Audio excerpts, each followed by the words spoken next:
सगळं सुरळीत चालू असताना आभाळ कोसळलं. कोरोना आला अन नोकरी गेली.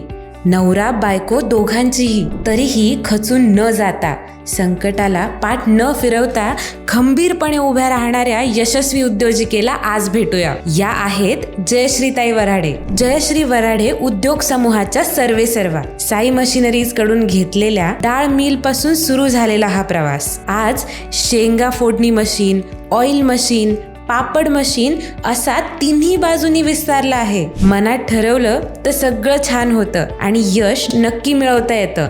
याचं उदाहरण म्हणजे जयश्रीताई. हा गृहउद्योग फक्त व्यवसाय नाही, तर इतर अनेक गृहिणींना दिलासा देणारा, स्वतःच्या पायावर उभं करणारा मार्ग आहे. आणि या उद्योगाला पाठबळ देणारे साई मशिनरी म्हणजे खऱ्या अर्थाने उद्योजक घडवण्याची सुरुवात आहे. चला तर मग साई मशिनरी सोबत उद्योजकतेचा संकल्प करूया. तेव्हाच येणाऱ्या भविष्यात तुम्हीही जयश्रीताईंप्रमाणेच बनू शकता एका यशस्वी उद्योगाचे मालक.